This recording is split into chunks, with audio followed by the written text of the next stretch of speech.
Good morning, everybody. It is Wednesday in Pittsburgh, Pennsylvania. My name is Adam Bittner, Assistant Sports Editor for Multimedia at the Pittsburgh Post-Gazette, joined today by the Post-Gazette and the Daily Collegian's Seth Engle for our weekly Penn State football video. Seth, how are you? Doing well. Yeah, it was, I think this weekend went about as we expected it to. Now we're back in the swing of things with Big Ten play starting up this weekend. So ready to go. Yeah, absolutely going to be an interesting game this weekend. Just a reminder before we get started here, this show is brought to you every week by Voodoo Brewery and State College. We'll talk to you more about them in a little bit, but thank them for sponsoring this episode. Seth, the topic this week I wanted to tackle was, given that it was a 63-7 win against Delaware, not a lot I think you can take away from a game against an FCS opponent, in terms of the big picture. I wanted to dive into something that Audrey Snyder, your colleague from The Athletic, noticed in her post that she posted after James Franklin's Tuesday news conference. She brought up that he gave some unsolicited praise to Kaytron Allen, the star Penn State running back, and that's not usually something James Franklin really does. He'll praise the players that they get asked about, but usually you have to ask him, and he's not typically in the business of just throwing out a name for the sake of it, and that when he does, sometimes it can be construed as trying to keep a player in the fold. She noted he did it last year with Devin Ford before he ended up in the transfer portal. He's done it with some guys who've ended up losing starting quarterback battles in the past. How do you think James Franklin is navigating the having two-star running backs and keeping them both happy by naming them co-starters and trying to deploy them as equally as possible? Is that how sustainable is that model to you, and how well do you think James Franklin's doing at that? I mean, I think at the end of the day, the goal is to win as many football games as you can. That's James Franklin's goal for this year. That's the goal for every year. And I think when you have two running backs who are potentially, some of the best in the country, it is difficult to split those snaps and have conversations with the two of them and say, okay, this is our plan and this is how we're going to do it. But what Franklin, told us after the game, I think this game was interesting because it really was the epitome of like, this two running back system can work, and they can both build their stock. If Nick Singleton's rushing for 3 touchdowns, that's great. But Kaytron Allen also rushed for 103 and scored a touchdown himself. So, that kind of says a lot about the system they're running and that it can work and they can still get theirs. But Franklin basically let us know that, they've had conversations and both running backs, Kaytron Allen and Nick Singleton, are bought in to the aspect that, they're both starting running backs, and that's kind of how they view them. And that's kind of just the way things are at the moment. Do you read anything into the fact that, just snap count wise, Kaytron Allen's, I think, 15 ahead of Nicholas Singleton. Nicholas Singleton got the start against West Virginia, probably the tougher team, definitely the tougher team of the two. Do you think getting Kaytron Allen a lot of carries, especially this past weekend, was, a function of saying, hey, we're going to get you as many carries as we can when we can, even if, Nick might be do you think this is a 1A, 1B situation, I guess is what I'm asking, and that they're going to take as many chances as they can to keep the 1B happy against the Delaware or, maybe against an Illinois this weekend if they find a lead? And I'll ask you that question first, then I'm going to have a follow-up. I think it's similar to any question within a position group, like how we discussed tight ends last week and when they want to use them. I think it really comes down to who they're matching up against, how their defensive scheme is. Because Nick Singleton and Kaytron Allen are two very different running backs and two very different players to prepare for. So Kaytron's kind of a bruiser. He'll come right at you. I think if you look back at that touchdown, he ran right up to that Delaware linebacker and basically punched him in the face with his forearm and then just walked into the end zone. Nick Singleton isn't doing that as much. He'll dance around you and he's shifty. He's the guy that'll probably break away for, 70 or 80 yarder. Kaytron, not as much. So I think the fact that they have completely different styles makes them dangerous. And I think it really depends who they're playing and how they want to present themselves on that first snap to really catch that opponent off guard. Yeah, I think that's true, but I also think there's a lot of Penn State fans who just say, if you had to pick, you'd rather have the speed than maybe the bruising ability as kind of the leadoff. And I don't know that I necessarily agree with that, but if they had to pick one, I think a lot of Penn State fans would pick Singleton. What would you say to anyone who would say that they'd pick him between the two, and the importance of this two running back system to this team's success? I would just say, I mean, Kaytron Allen is phenomenal. Like Nick Singleton got a lot of the, I think, preseason praise. He was on a lot of those watch lists that Kaytron was kind of snubbed for, which is potentially another reason why Franklin is just shouting him out for no reason. Kaytron Allen is very, very good at football. Like he is tough. He's fast too, but I don't know. He's almost like a modern fullback in a way, a fullback that still gets touches because of the way that he just like throws his body out there. Like he is, and if you talk to him too, like the man is, I mean, he's not insane, but like he's kind of insane, like he is out there to hurt people. And he has repeated this every single week we've talked to him. He wants to make people fear him. Like that's what he's out there to do. He is such a pure football player that I don't think comes around a lot. And he's really exciting to watch when he's able to say those things like, I want people to fear me. And then he can tell when they fear him, like he can sense the fear and he just goes out and like hits them.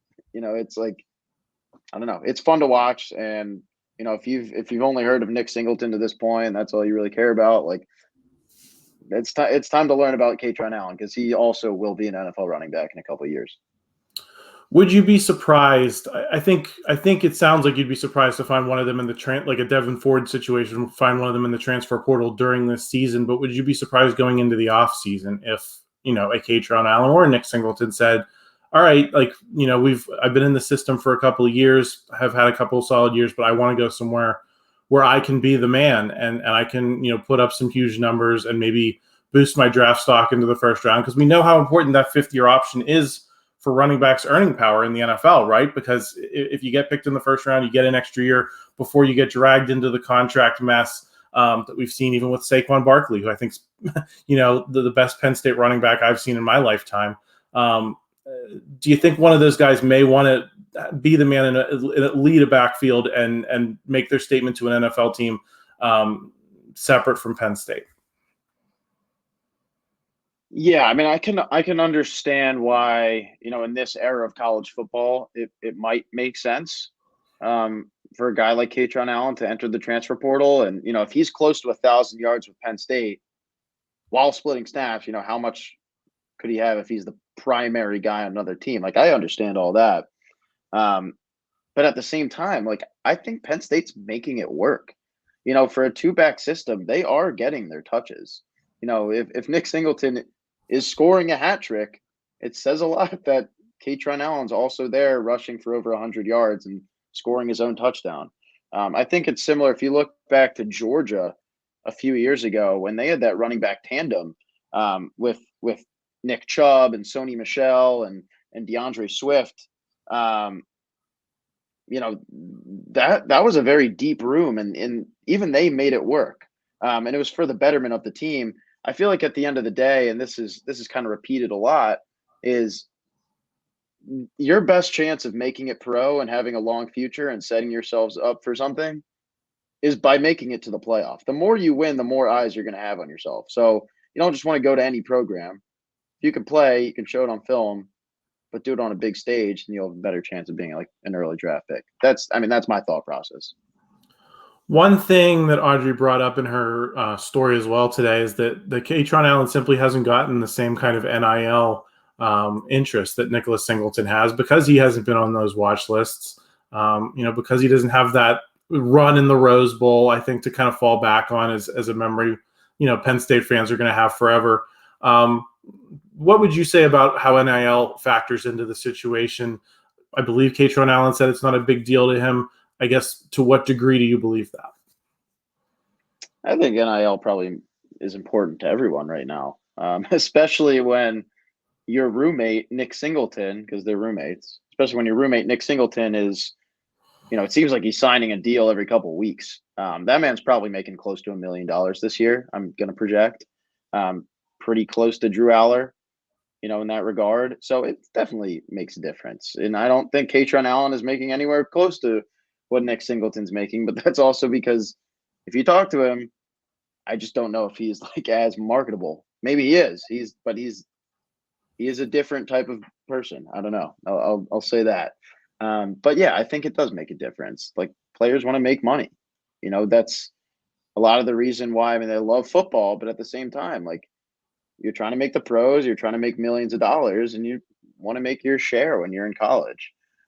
So if you truly believe that you are one of the best players in college football, and you see other players around the country that you think are less than you, that's gonna build a little heat in your stomach. You're gonna want to make some money, and you think you deserve a little more. I think that's probably where he's coming from, but it's not going to say it publicly. I don't think anyone will. Let me ask you the question for you this way, Seth, in terms of how you feel about Kaytron Allen. There's only so many dollars I think the Penn State fan base, donor base can come up with through these NIL deals to kind of keep talent in-house. How much of that would you be willing to allocate to Kaytron Allen to keep him here next season? I don't know if it's going to come down to NIL. I mean, it's hard to say because NIL it's so broad. These numbers are thrown out and there are projections on certain sites, but like, we don't really know how much money anyone's making. We really don't. Like, we don't. I can project how much Nick Singleton's making. I can say maybe he's close to $1 million, but like, I don't know the exact amount. So it's hard for me to say, like, okay, Penn State needs to focus on finding NIL deals for Kaytron Allen so you can make this much to keep him away from like USC or something. It's like hard for me to say, but I don't know. I think on the basis, it's just like Penn State needs to improve in NIL.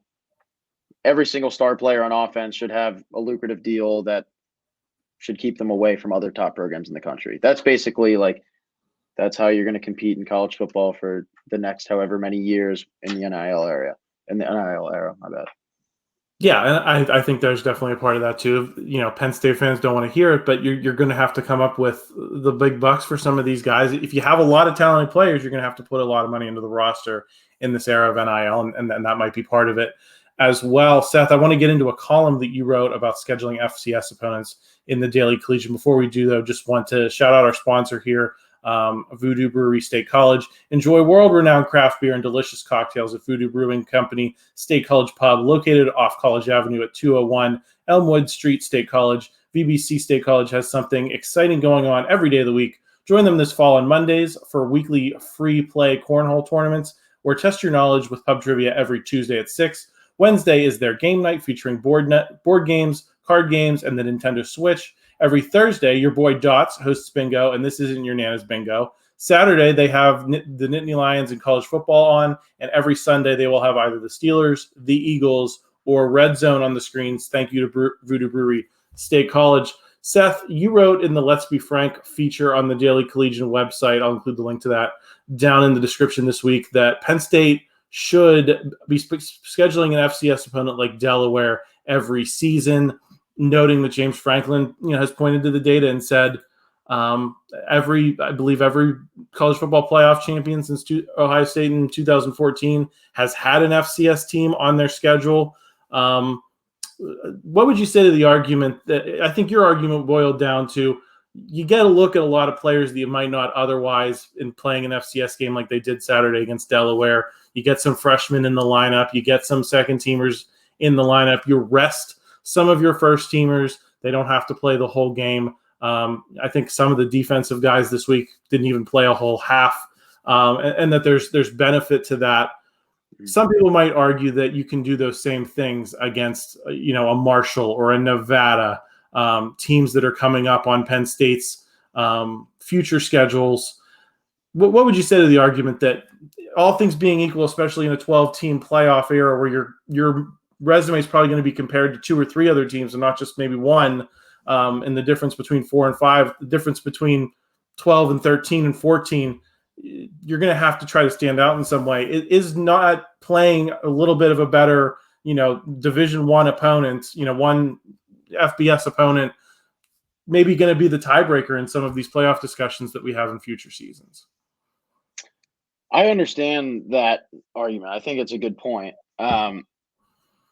It's just, when you're playing in the Big Ten, like your schedule is going to be pretty good regardless. So if you're trying to make it, I think it's different with a 12-team playoff. Like if you go 11-1 while playing two of the Big Ten's best teams, like you're in.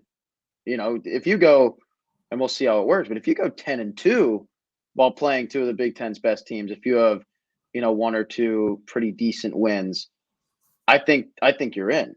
We'll kind of see how that plays out. My argument with the FCS is just it doesn't make sense to me why, if the SEC, which has won the last 4 national championships, is playing an FCS opponent every single year, why are Big Ten teams not doing that while playing a 9-game conference schedule?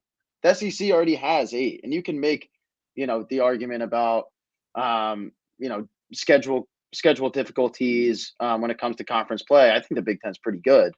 But when it comes down to it, like the evidence and the data, like James Franklin said, it shows that national champions have played FCS teams in their schedule every single year since Ohio State in 2014, which was the first year of the playoffs. So that's 8 straight years of FCS opponents leading up to a national champion. I mean, if you're a program, why would you not? Yeah, I think there's arguments to be made both ways. I tend to think playing the better team probably helps you in those more marginal. I think you're right. 10-2, 11-1. I think you're getting into a 12-team playoff. Penn State has done that, shown the ability to do that. Through much of the James Franklin era. I guess especially as we go into an expanded Big Ten, where you have an Oregon, where you have a Washington, USC, UCLA. Let's say you play 3 or 4 of those teams in a year. You get Ohio State, Michigan, USC, and Oregon. I think that'd be the worst draw you could probably get schedule-wise. And you go 9-3. And, there's another 9-3 SEC team that's right there with you. I think that could make the difference. Did you play an FCS team or not? I think the argument you're making is we're not so much worried about the difference here between 12 and 13. We're talking about how do you compete for national championships, and is it in Penn State's best interests in terms of being a 1, 2, 3, 4 seed to be having that week to build some depth and get out of it without any injuries. Yeah, that's absolutely a good point. I mean, and I think that kind of boils down to why you even schedule an FCS team and what the benefits are of that.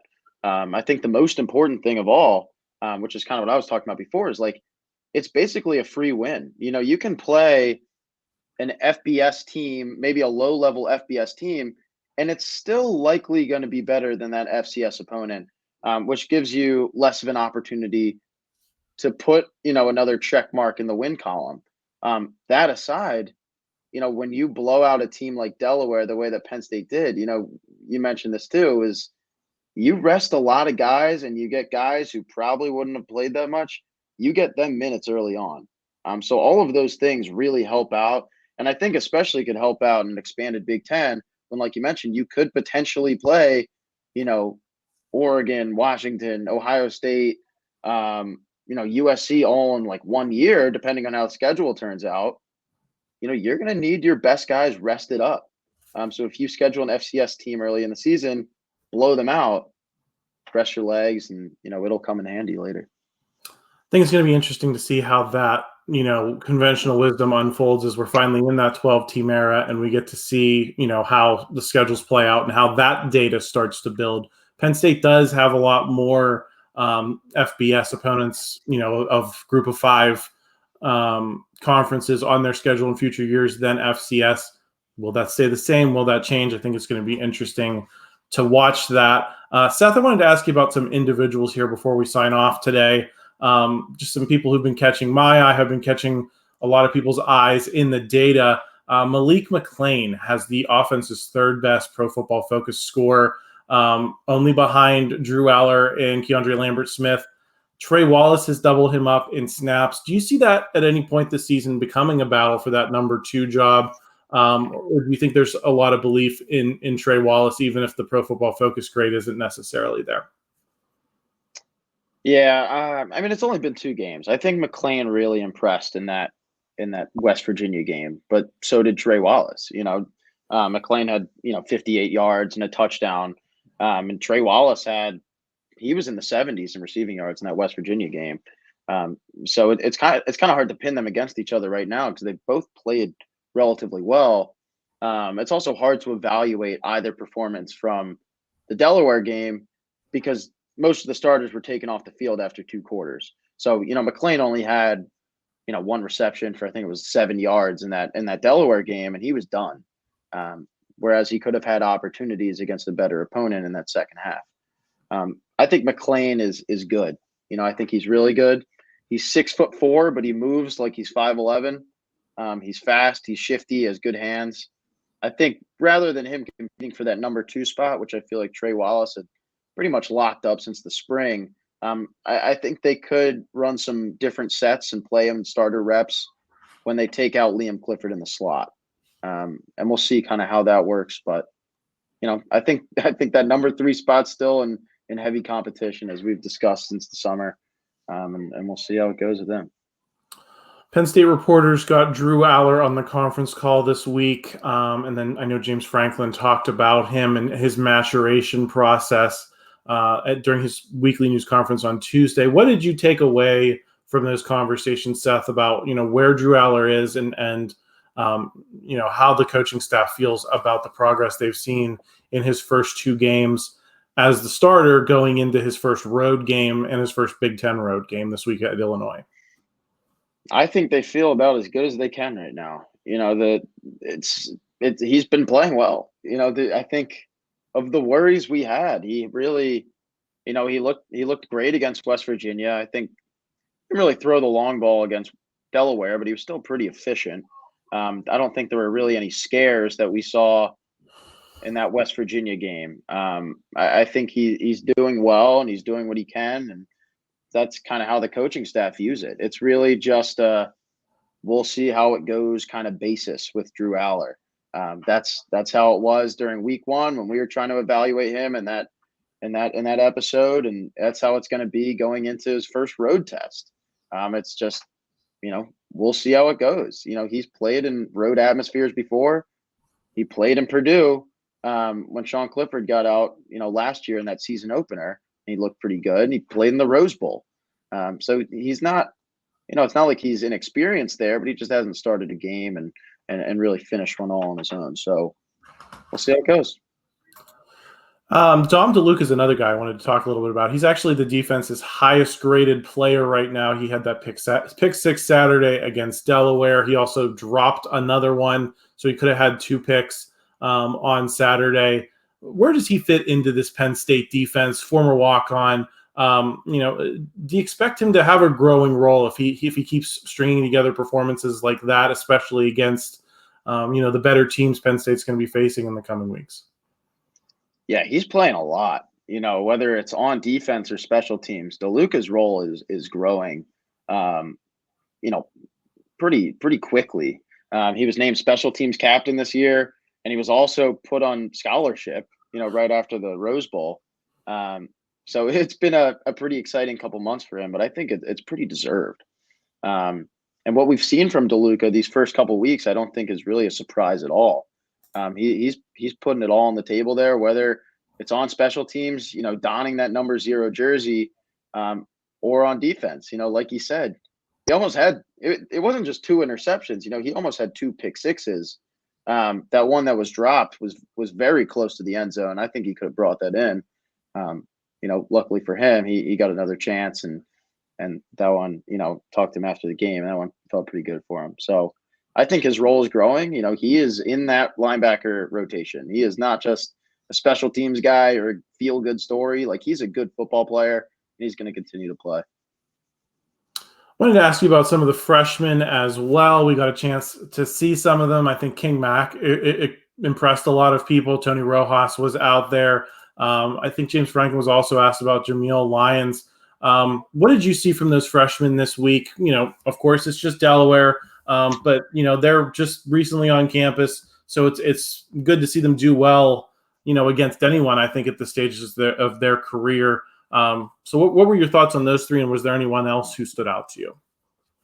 Yeah, I mean, going back to the FCS thing and why you schedule, those types of opponents, Penn State was able to play, by my count, 15 true freshmen on Saturday, which is it's pretty unbelievable. I can't think of the last time that's happened in a game for them. 15 is a lot. So to get them that experience is great. They already have some guys who are green lit, and that was their second game. They already got the experience against West Virginia. King Mack, like you mentioned, is one of them. Teammates and coaches have raved about him. He's just one of those guys that has stepped in here, and really he just looks more advanced than the others. We've seen it before. I think Kalen King was a guy like that in the secondary. Was just a guy who stood out immediately when it's like, okay, there are a lot of these freshmen who are adjusting, and then there's another guy who just, he's just comfortable. And King Max like that. Zion Tracy, a corner, is like that as well. Tony Rojas, linebacker, and then Elliot Washington. He is a corner that I actually mentioned in an earlier episode to look out for. He's played in both games as well. So all those guys are, well on their way to burning their red shirts. And they've impressed, they have. As for the other freshmen, haven't seen too much outside of, the end of that Delaware game, but Jameel Lyons, I mean, that's a Philly kid, and he picked up his first sack, and it was pretty great. If you haven't seen the video of his sack, you should check that out for sure, because he, demolished him, and that was an 18-year-old kid doing that. So, high hopes. Yeah, I was in the stands for that one. I said, "Oh, you don't see clean hits on quarterbacks that that don't get flagged." And it was clean. It was hard. You don't see a lot of guys get cracks like that in this era of college football. Seth, I want to get into Illinois with you a little bit here. Last week I said, "Hey, are you worried at all about this? Brett Bielema offense plowing ahead against this possibly softer Penn State interior?" And you said flatly no. Kansas went out, laid an egg for most of the game. They were coming back at the end against Kansas, but for the first 3 quarters of that game, they looked pretty bad. They can't protect their quarterback very well. I think he's already taken 8 sacks, but he's also pretty mobile. What do you think we're going to see from this team? Is this a team you want to see Penn State's front go out and dominate and get home in a way they didn't necessarily get home against Garrett Green in West Virginia? Yeah, Illinois is an interesting opponent. I think it's a program that's struggling. I think that they were hyped up a little more than they probably should have this year. But at the same time, this is a test. It's a Big Ten opponent on the road, which Drew Allar has, never started a game for. And I think they're honestly a team that's built relatively similarly to West Virginia. Probably a little better on the defensive end. I think they're probably stronger in the trenches as well. But their offensive scheme is pretty similar. Where you have Garrett Green, leaving the pocket pretty much every snap. That's going to be a pretty similar thing with Illinois and Luke Altmaier, who I believe he had a 72-yard rush against Kansas. So that's something to look out for, and how Penn State corrects its wrongs from week 1 and is able to have another crack at it with Illinois. But then another guy to look for on the offensive end is Isaiah Williams, their wide receiver. If you can lock him down, this might be the first true test for Kalen King, locking down, an actual, really talented number 1 receiver. So we'll see how that goes. And it'll also be just a good test, I think, a little bit before Michigan and Ohio State, how, Penn State's O-line and D-line can stack up against, a pretty legitimate, trench, on both sides of the ball. Isaiah, don't call him Juice Williams. Seth, any final thoughts for the week before we sign off? No, I think that's about it. I mean, I'm going down to Illinois on Friday. I'm trying to leave earlier rather than later, because I think it's like a 9.5-hour drive, but I'm looking forward to getting back to my home state. It was a brutal drive when I did that in college. It was the famous Mike Mowdy game against Illinois, and Tim Beckman, who had recruited a whole bunch of Penn State players after the Sandusky scandal. Mike Mowdy went crazy, but it was a long drive to get there, and people forget it's an 11 a.m. game because you're in Central Time. So that'll be an early morning call for you, Seth. So safe travels, and we will talk to you again next week. Sounds good. Thank you, Adam. Take care, everyone. Please stay tuned later today. North Shore Drive, Christopher Carter going to be doing more of breaking down the disaster that was Steelers versus 49ers. Make sure you're signed up for that. Take care, everyone. Thank you for checking out this content from Post-Gazette Sports. If you enjoyed the video, please like it and subscribe to our YouTube channel. Check out our Apple Podcast channel for more podcast content. Click below for a special deal of 99 cents for a 3-month subscription to the Pittsburgh Post-Gazette.